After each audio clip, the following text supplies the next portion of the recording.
So here we go. Political parties. What is it? Well, first, we kind of have to get our definition. And this is different than the other institutions for really what the goal is. So a political party, if you think about Democrats, if you were to go to even Hillary's website, and then if you were to think about Republicans and go to Trump's website, what do they talk about on their websites? Fred. What do you mean what they'll do? Like what they can offer. One thing? One thing? Everything. They talk about everything. It's the overall understanding of ideas, connecting, and in order to go about those activities, they have to win a spot in government. So think about what that means. If you're going to become a member of the political party, what is the overall goal of a member of the political party? To get elected. If you don't get elected, you're not really able to achieve your goal. So the big part of a political party is to win. If you don't win, you don't get to change based on your platform, based on your website ideas that are on there or anything like that. Now, these are the ideas of the arenas for what you can do with a political party. Now, this is actually a question to begin with in your chapter stuff. So the arenas. That means where do people fall under the overall umbrella of belonging to a political party?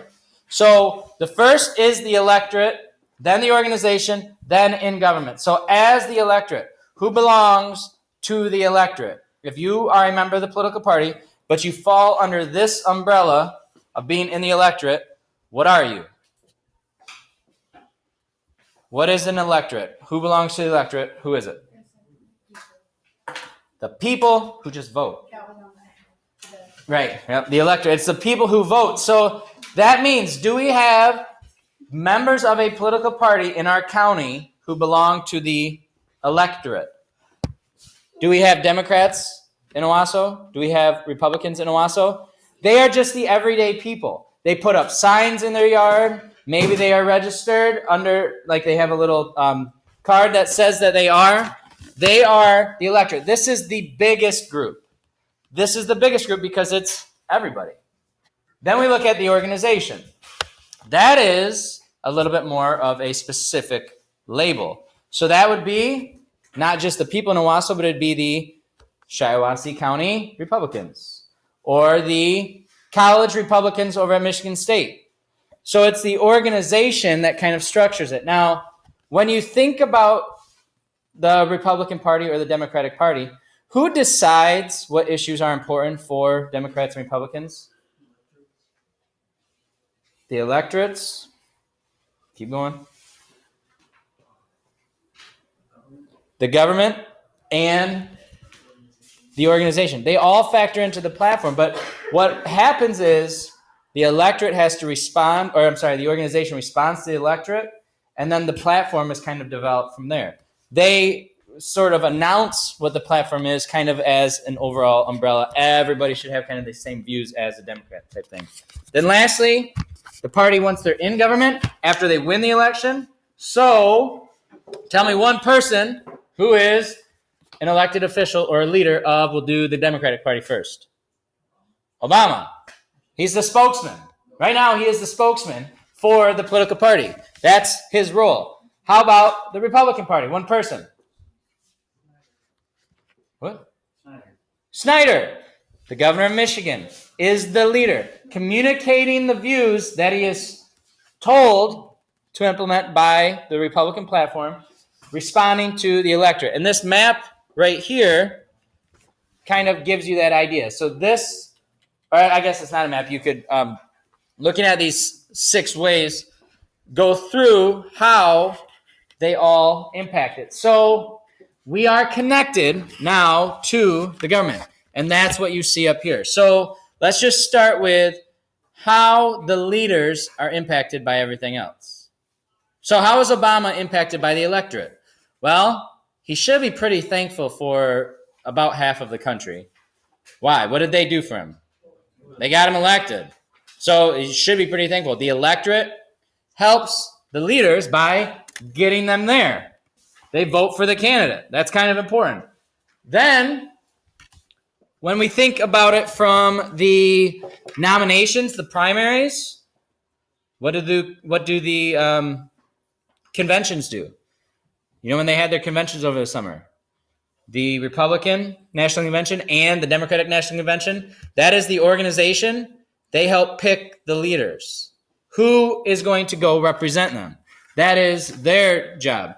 Then we look at it a little bit differently. How are we, whether we're Republican, Democrat, or we fit many of the other third-party labels, how are we impacted by, let's start with the organization. Well, do you know a lot about every single issue and platform that people who are running for office stand for? It's difficult. So the Republican Party tells voters what they should do. The Democratic Party tells voters what they should do. It's not likely for you to know everything about everything. And I'm not talking about you, because we are all smart enough to make our own decisions and evaluate them thoroughly. Sorry. And not be pawns, right, Mr. Hacken? Well, of course not. Although, I was just struck with a thought as I was walking down the hall, hearing your melodious voice. Lincoln's first term in office, the person who got second place in the election, right? If Lincoln had died in the first term, the guy who had won second place in the election would have become president. They switched that during his first term, so he got to choose a running mate instead of the guy who gets second was vice president. So that completely changed everything. If I was second place, I would have bumped off the president and taken over. But that's not an option nowadays. Thank you to the 12th Amendment. Mr. Hacken's goals have been adjusted. Thwarted. I've been thwarted. All right. But, okay, so they give the cues, right? They kind of explain them. But let's say a Republican Party platform changes. How is everyone to know it? Well, that comes from Governor Snyder. Or for Democrats, it comes from President Obama. They articulate what happens to the everyday citizen in their speeches, in their decisions. They kind of explain it. Now, for the organization, what do? All of you on Friday who raised your hand, you are a part of the electorate, and what are you doing for the organization? You are? Getting extra credit. When did I ever say that was an option? I'm going to still strive for extra credit. It's your civic duty. You help. You help run the campaign. You help with the election. So what that means is Trump is doing this on Twitter, I think 3 times a day. His big thing says, this is your, and then in big capital letters, last chance to stop Hillary. Please. What does he say? Follow. Please. Nope. Not vote. There's something else that he needs. Donate now. Help the campaign along the way. Please donate. So he's seeking campaign money from the electorate in order to run the campaign. And then this part, coordinating policymaking, the leaders are able to work through what the organization want them to do. So it really is. I mean, think of it like the mob. I mean, it's a structural thing. It's organized. It's a hierarchy. Political parties are organized. President Obama does not get to choose what Democrats stand for. The Democratic Party does, whom he represents. And his job is to kind of connect the two and then share with everybody what they've decided. So he doesn't get to choose what the Democrats stand for. Same thing with Donald Trump. He doesn't get to choose what the Republicans stand for, which is why, what have a lot of Republicans done? Not supported him, because they don't feel like he does articulate their views. That is, I mean, really, it's not just me saying that as like your government teacher. This is like one of the big conundrums going around the country. Donald Trump is really doing a lot of things related to political science that professors don't understand. So not like it's effective. What he's doing is effective, but he's just going against what they're known to be. And it's working. Yeah. Going with what, was thought to work, he's doing opposite things, and he's, effective with it because he has the support. Leah? They always try to guess his next move, and he always does something different. Right, and that is a big part of why he's been able, I would say, to hang with Hillary Clinton for so long, because they are very political in their, historical decision-making. they try to follow the game, so they try to assume what he's going to do, and they don't know what the campaign's going to do. All right, so just looking at this with our perceptions. Now, a lot of you, as I'm going through your polling stuff, you've talked about something. Where do people need to appeal in November? What does that show you? The middle. Not many over here. Not many over here. The middle. This is where you need to get to. So that is a difficult thing to do when, after your big primary election, you have went to the extremes. Okay, so looking at the idea that political parties have been weakening, one of the big parts of political parties and historically what has happened, and it starts with this. De-alignment. Our country is starting to no longer identify with political parties overall. And there are a lot of reasons for it. So people who are extremely conservative maybe are breaking away from what Donald Trump has done. People who are liberal are not happy with the way that Bernie Sanders and Hillary Clinton's nominations went with the primaries there. So there's a little bit of a divide happening where people tend to be more moderate. They don't want to have the label. And that changes the game. It changes the campaigns and the fundraising. Now, the last two are indications of what de-alignment does. And first, straight ticket voting. There is an option on some ballots where you get the ballot and then up at the top it says, do you want to vote straight ticket? And if you do, that means that you get right here, straight ticket. All you have to do is click the box for, boom, we're going to be natural law partiers in here. That sounds kind of weird. Natural law partiers. Imagine what that would do. We're going to belong to the natural party, and you don't have to do anything else. Every position that has a natural law party candidate is automatically selected. So it's easy. It's easy, but people don't do that as much. People don't straight ticket vote as much. They tend to split their ticket, meaning they vote for one party for president and then switch for senator, for representative, for governor. Now, why would that ever happen? I'm kind of curious what you think about this. Why would somebody ever vote for, let's say, a Republican president, but a Democratic governor? Jessa? Everybody has different views, and if one of their morals is like strong on one side of the chart, and if they support them, they might be more inclined to vote for them. Okay, so very specific to the individual candidate. Perfect, absolutely. Why else, maybe? Okay, what does a Republican stand for? What biggest unifying characteristic for Republicans and conservatives? Small government. Small what level of government, really? Small national government. But then on the state level, if you vote for a Democratic governor, what might that mean, Sydney?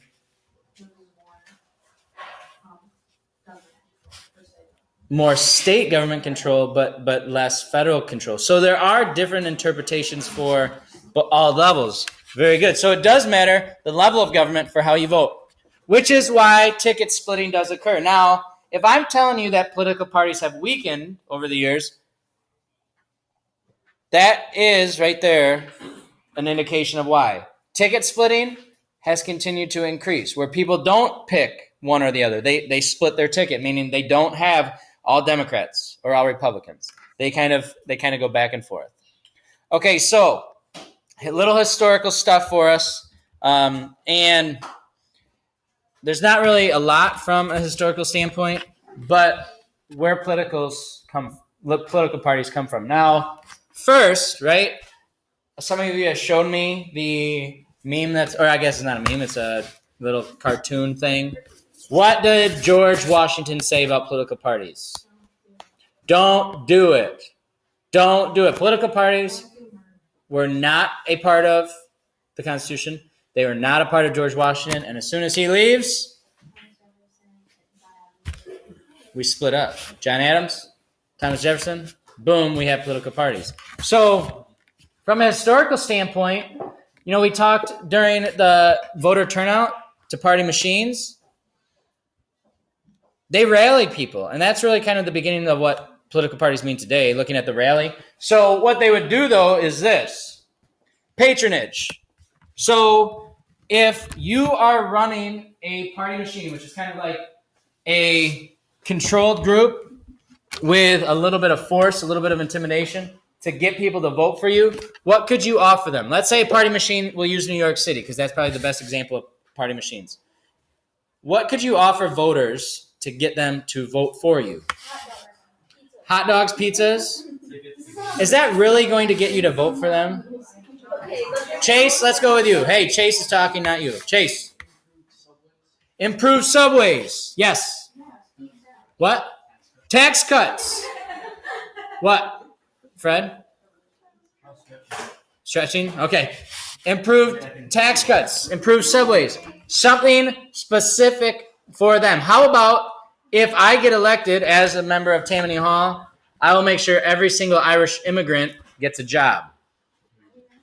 Are they going to vote for me? What if I don't do it in one election? Are they going to vote for me next time? No. So in other words, they might have used these crazy little fear tactics and encouragements and patronage to get votes, or maybe hot dogs. But they said they would do it. They would do it. It wasn't like just a game and like a fake claim. They would pull through, which is why it was difficult to pull their power away from them. But now, counties, the Shiawassee County Democrats and Republicans, the Wayne County Democrats and Republicans have much more power in Detroit. The Ingham County Democrats and Republicans have much more power than in Lansing. So the county positions, the organization is much more powerful lately than the urban ones. So just kind of a historical difference between the two. So we're going to look now at, there's Howard Dean for us, went too far. We're going to look now at the primaries. So this would have been last year before us, who could say that you were following fairly closely the primary season? Fairly closely. Yeah, she was passionate about it, so she Okay. kind of worked it into our Good. Fred, you feel like you were too? Okay, so the primary season, we have to kind of break up what we know about primaries and then apply them to everything. So first, primaries are not just for the president. Okay? Primaries are not just for the president. Who was it? Oh, Sam. God, I missed it. So yes, Julia, that's still going right now. Sam, you can share that one with your mom at home. Just find it on here. Okay, listen. Primaries are not just for the president because it happened with Hartman Awi. Hey, we're back up here. Sorry, Sam. We're back up here. It happened with Hartman Awi and Ben Frederick. They had to do something a few months ago. They are both running for the state representative spot from Owasso area.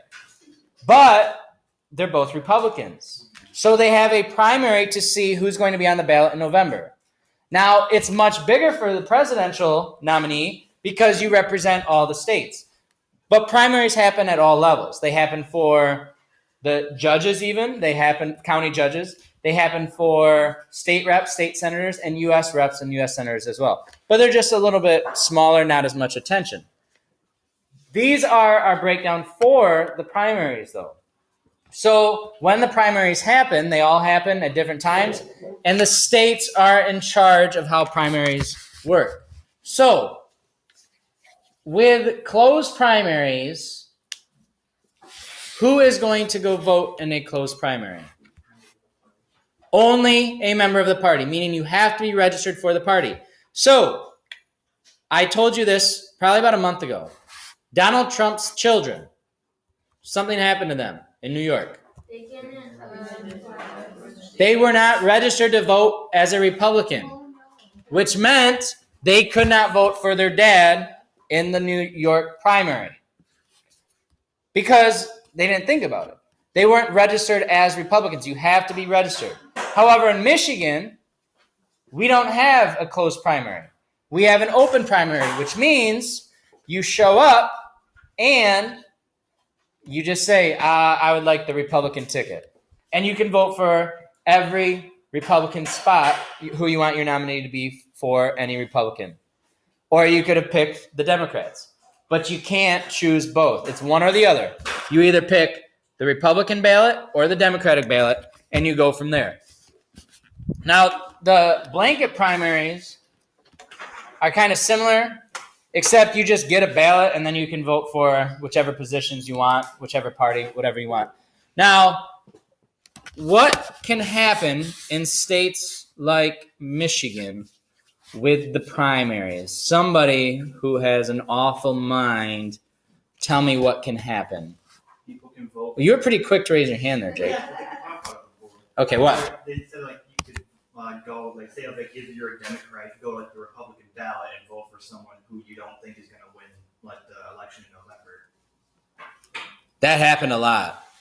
There were a lot of people in all states who voted for either the Republicans as a Democrat or for the Democrats as a Republican because, in other words, they're trying to sabotage it. They're trying to help the worst candidate win in their eyes. So that happens where people go to open primaries and they vote for the opposite side. And then last one, what? What's that? Why would they want the other candidate? Okay, so let's use Democrats, okay? You are a Republican, and you think that if Bernie Sanders makes it to November, he is going to destroy any Republican that he runs against, and you don't want that to happen. So instead, you go to the primary, and you pick the Democratic ballot, and who would you vote for instead? You would vote for Hillary, because you would assume that it's a lot easier to beat Hillary than it would be to beat Bernie Sanders. So it's a way to influence the election well before November even happens. Last option is a caucus. Now, caucuses are pretty interesting, and Iowa is the one that really gets the most attention. So this would have been right at the end of January. People would have started talking about this last year. And instead of going in and voting, you would go to your town hall. Does anyone know where your parents go to vote? Your township hall? Does anyone know? Some of you do. So basically, you show up at 7 o'clock. Everybody who wants to be there, that's a part of the township, shows up. And then they just talk. And they say, okay, I'll go first. I really think that we should nominate Bernie Sanders because of this, this, and this. And then somebody else steps up and says, well, I feel like we should actually support Hillary Clinton. And then they literally just break up and say, okay, all the Hillary people over there, all the Bernie people over there, all the O'Malley people over here. And then they see who has the most. And then they kind of break it down a little bit more until there are enough supporters to say, all right, we'll break the delegates up. You get, let's say, 20% and you get 50% of the delegates. Yes? You did a caucus?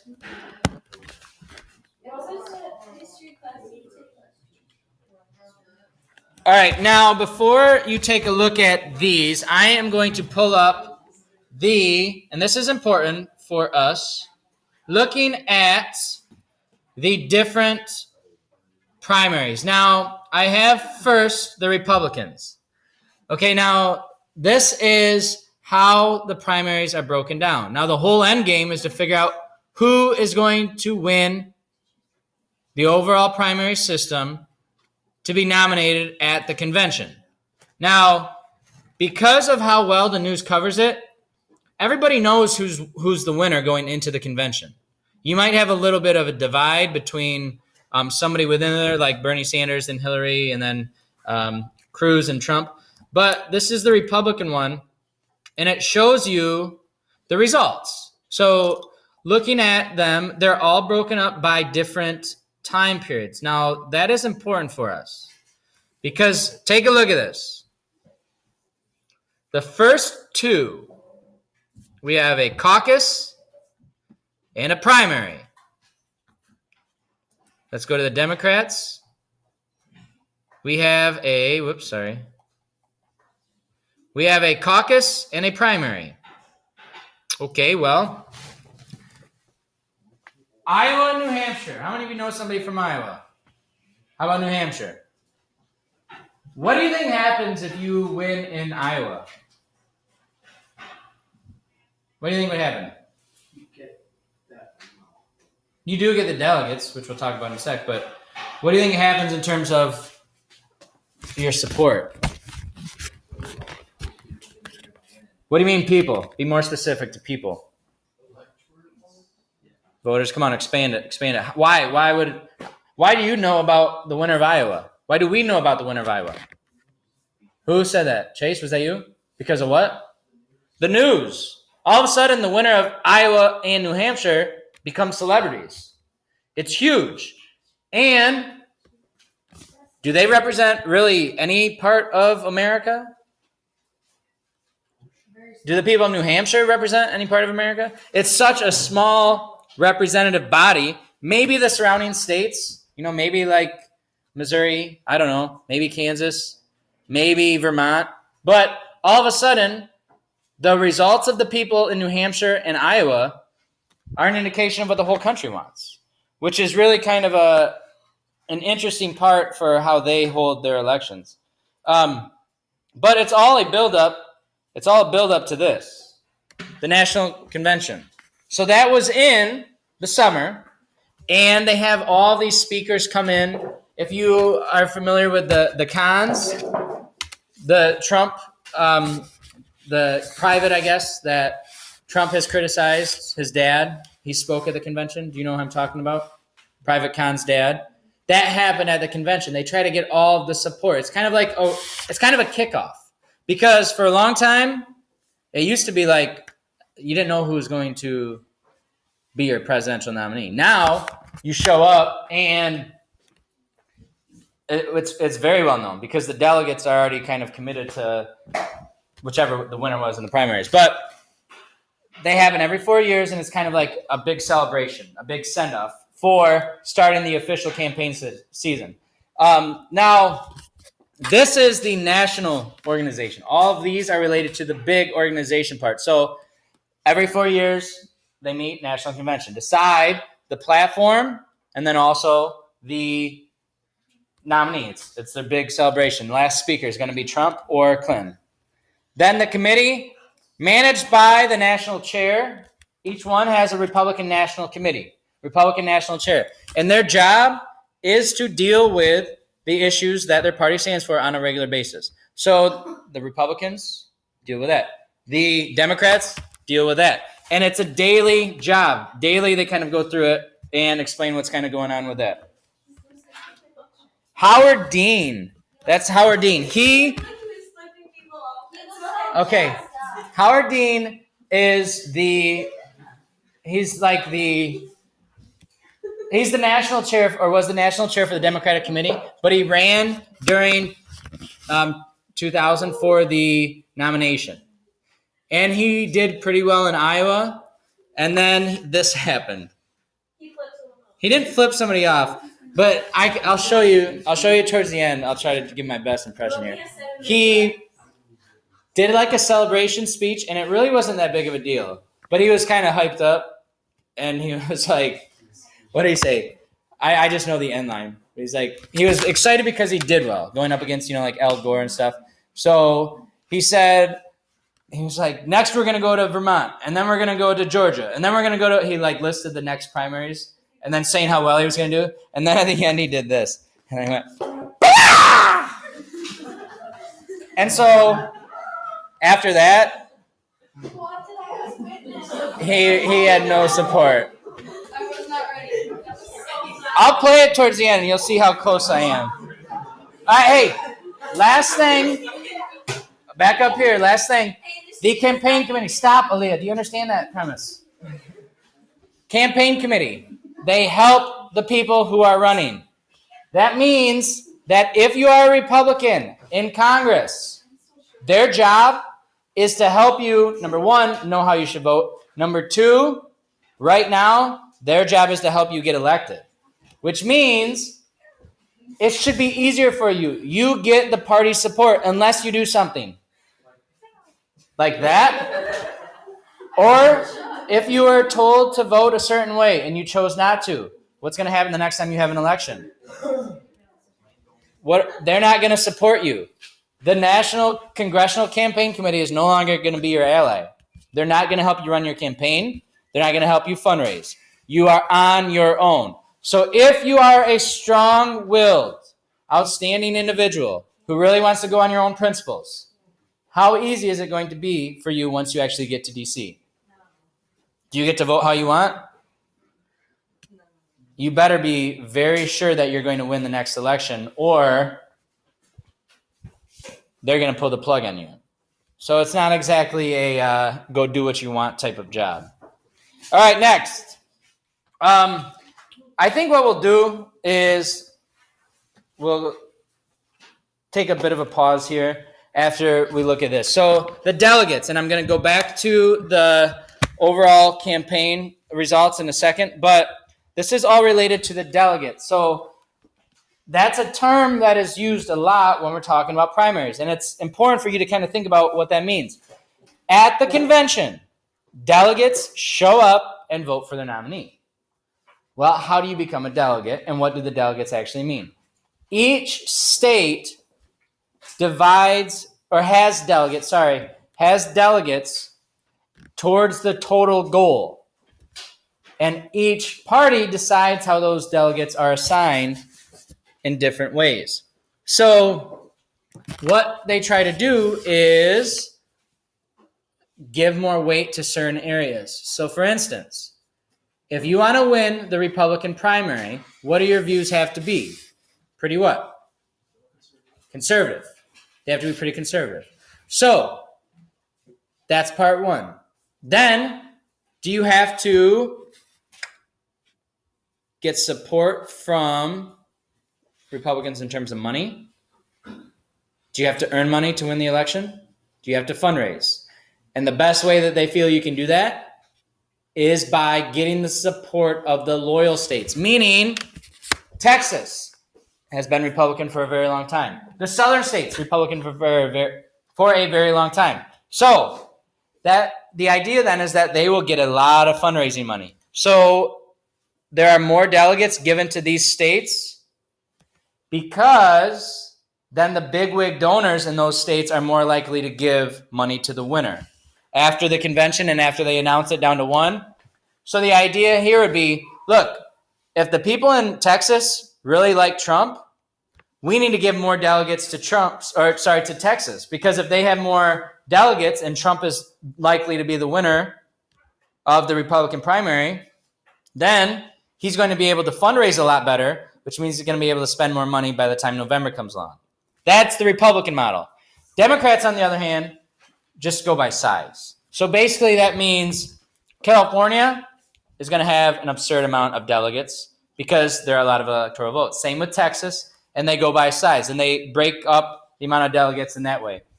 Now, these two commissions are what we talked about when, number one, I had the map up, when we were looking at the electoral votes, but then also related to superdelegates, this is what the article that is up on Classroom is about.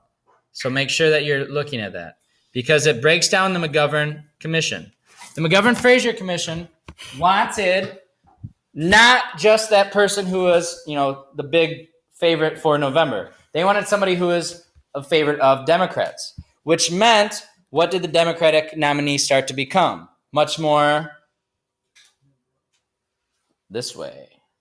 So they were starting to lose. So in a way to pull them back, they developed those superdelegates. So even if you didn't follow the primaries very closely, superdelegates played a very big role in Hillary Clinton winning. So if you take a look at this, these are kind of a breakdown of the maps, or the charts and everything for the delegates. So if you look, the unpledged delegates, look at how many of those pledged themselves to Hillary Clinton. That says 571 and then 45 to Bernie Sanders. They are the party leaders. They are the governors. They are the former senators who are Democrats, the current reps who are Democrats, and almost all of them supported Hillary Clinton. So what that really means is, if you like take a look at this, this is the total right here, okay? They have an overall mark that they have to get to. This chunk right here is Hillary Clinton's starting point without even doing anything. This little green that you can barely see, I don't know if it'll enlarge. There it goes. That little chunk right there is Bernie Sanders. He barely had a chance before it even started.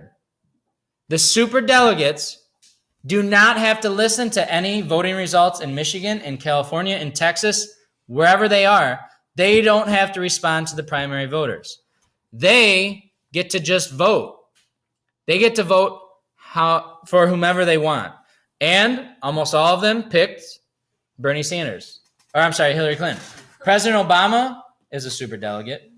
And they get to then have a say without actually listening to listening to the electorate. The party leaders are already elites, and then all of a sudden they get an advantage over what they want their nominee to be. That just increases their power even more over the process. So if you want to think of it like, Hillary Clinton winning the Democratic Party nomination, she had more votes. She had more of the support. But a big reason for that was the superdelegates. It was so easy for her because of the number of superdelegates. Those people do not have to reflect what the voters wanted. So, in other words, those party boys, the big Democratic leaders, they get to vote and pick whomever they want without having to listen to the people who are running for or voting in the primaries. So, what does that tell you about Bernie Sanders and the support that he has within the Democratic organization? Is he supported by other Democrats who are in power? No, he's not. Hillary Clinton was, but he was not. They kind of appealed to different people. They appealed to much different people. All right, now let's do this. Let's take a break